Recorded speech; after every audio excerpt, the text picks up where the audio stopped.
উত্তম বণিক ক্রয় করেছে, তার দোকানে তালা দিয়ে দেবে ক্লাবের কর্তৃপক্ষ। কি ৬৬ লক্ষ টাকা দিয়ে সে এই দোকানটা ক্রয় করেছে। শুধু এই ঘটনা না, আরো বহু ঘটনা প্রায় প্রতিদিন এইভাবে বিভিন্ন জায়গায় মাফিয়াদের দৌরাত্ম্য।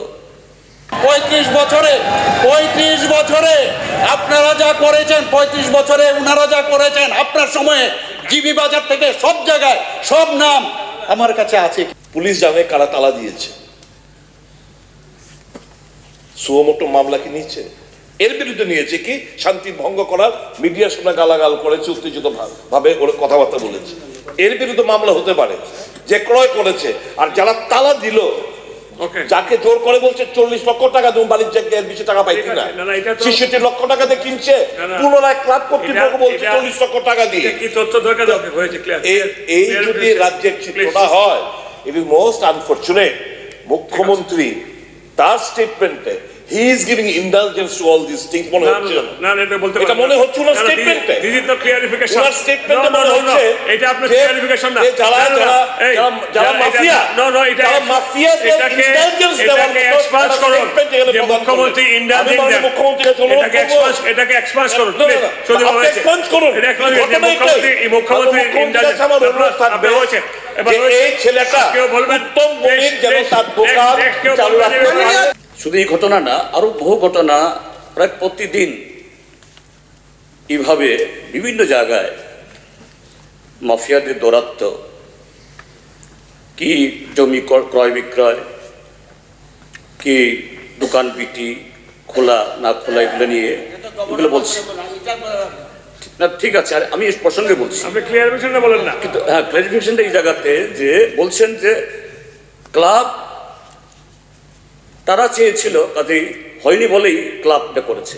দ্যাট মিনস ইউ আর, আমি ইন্ডালজেন্স বলছি না, যেহেতু আপনি বলছেন যে না এগুলি বলা যাবে না, তো এতে তো তারা উৎসাহিত হচ্ছে। আরেকটা জিনিস বলছি যে ভিকটিম তাকে বলার পর এফআইআর করছে না, তো এটা রিফ্লেক্ট করছে যে স্টেটে সাধারণ নাগরিক এই কিছু লোকের হাতে এত ভীতর সন্ত্রস্ত, তারা আইনের দ্বারস্থ হতে পারছে না। কাজে সেই জায়গায় মাননীয় মুখ্যমন্ত্রীকে করজোড়ে অনুরোধ করব যে এই যে সমাজে কালো দাগগুলো এবং মুষ্টিমেয় লোক এরা এভাবে পার হয়ে যাচ্ছে, এগুলোর বিরুদ্ধে কড়া ব্যবস্থা গ্রহণ করুন এবং গ্রহণ করবেন কিনা। মানে কেস হয়েছে, কেস নাম্বারও আমার কাছে আছে, সব হয়েছে। সেটাকে যেভাবে এটাকে বিকৃতি করে এখানে বলার চেষ্টা করা হয়েছে, এই ক্লাবের সাথে আপনিও কিন্তু যেসব লোকগুলোর নামগুলো বলছেন, এটা আপনাদের সবার সাথে কিন্তু প্রিয় ব্যক্তি, আমার সাথে ততটা ছিল না। এবং ৩৫ বছরে আপনারা যা করেছেন, ৩৫ বছরে উনারা যা করেছেন, আপনার সময়ে জিবি বাজার থেকে সব জায়গায় সব নাম আমার কাছে আছে। কিন্তু আমি এইভাবে বলবো না বিধানসভার মধ্যে। আপনারা যেভাবে, আমি পলিটিক্সে যখন আসিনি তার আগেও এইসব ঘটনাগুলো আমি শুনতাম। আমি যখন পলিটিক্সে ছিলাম না তখনও আমরা শুনতাম আপনারা কি কি করেছেন, সব নিউজ পেপারে আসতো। এবং এই culture very difficult to erase, সময় লাগবে আমি বলছি। আমি এখানে শুধু আমার রিপোর্ট আমি দিয়েছি, কিন্তু আপনারা এগুলো করেছেন, সারা জীবন আপনারা করেছেন, এর জন্যই আপনারা রাজনীতির মধ্যে আছেন। আপনারা বড় বড় কথা বলবেন না।